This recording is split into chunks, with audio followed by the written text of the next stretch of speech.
2020 में सीमा पर खूनी झड़प के बाद भारत और चीन के रिश्तों में तनाव बढ़ा है। इसका कारोबार पर असर पड़ने लगा है। भारतीय कंज्यूमर सस्ती चीनी वस्तुओं और भारतीय कंपनियां सस्ते चीनी कच्चे माल पर काफ़ी निर्भर करते हैं। भारत चीन को कपास, ग्रेनाइट, हीरे और पेट्रोल जैसी परंपरागत वस्तुओं का निर्यात करता है, तो चीन चिप्स, इंटीग्रेटेड सर्किट्स और दवाइयों का कच्चा माल जैसी भविष्य की इंडस्ट्री से जुड़ी चीज़ें एक्सपोर्ट करता है। इस कारण व्यापार एक तरफ़ा हो रहा है। 2022 में दोनों देशों के बीच 9.72 लाख करोड़ रुपए का व्यापार हुआ था। इसमें चीन से 87% माल आया था। प्रधानमंत्री नरेंद्र मोदी चीन पर निर्भरता कम करना चाहते हैं। एक कारण सामरिक है। ज़रूरी आयात के लिए विरोधी पर निर्भर रहने के खतरे हैं। एक अन्य कारण व्यापारिक है।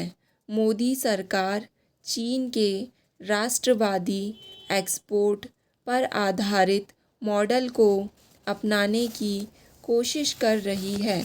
इससे चीन के कुछ बिजनेस पर भारत का कब्ज़ा हो जाएगा।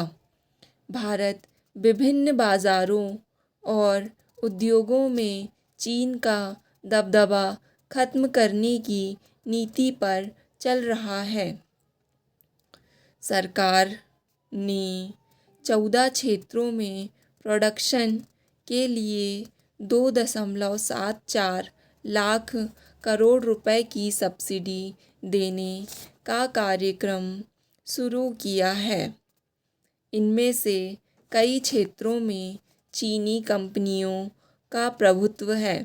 सरकार ने पिछले कुछ महीनों में भारतीय अर्थव्यवस्था को चीन से स्वतंत्र करने की दिशा में कई कदम उठाए हैं।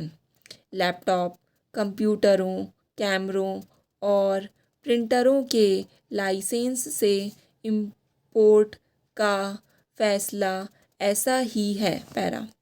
भारत में चीनी कंपनियों के लिए मुश्किल खड़ी की जा रही है। कुछ चीनी कंपनियों के खिलाफ टैक्स मामलों में जांच शुरू हो गई है।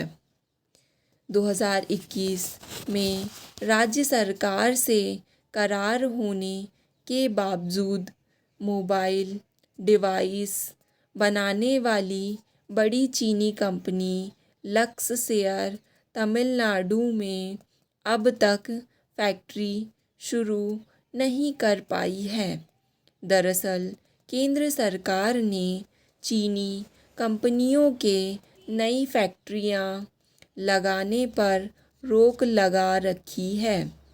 बैटरियों में इस्तेमाल होने वाली धातु लिथियम की नई खदानों के लिए अर्जियां बुलाने को मंजूरी दे दी गई है, लेकिन इससे चीनी कंपनियों को दूर रखने की संभावना है।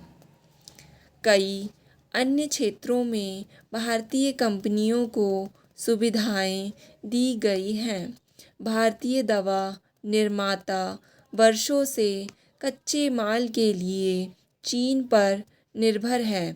फरवरी में सरकार ने ऐसी 41 वस्तुएं देश में बनाने वाली कंपनियों को 6 साल के लिए 16,000 करोड़ रुपए सब्सिडी देने की शुरुआत की।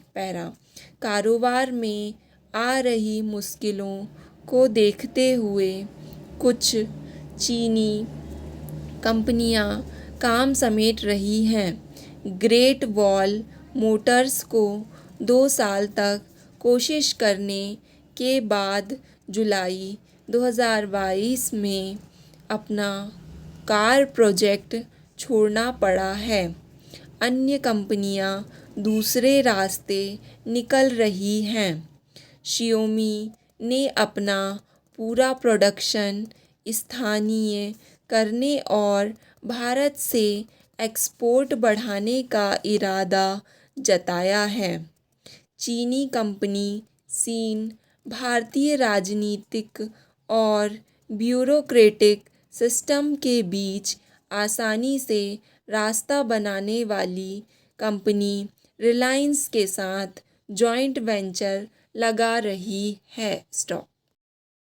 डिक्टेशन पसंद आए तो वीडियो को लाइक तथा चैनल को सब्सक्राइब कर दीजिए। धन्यवाद।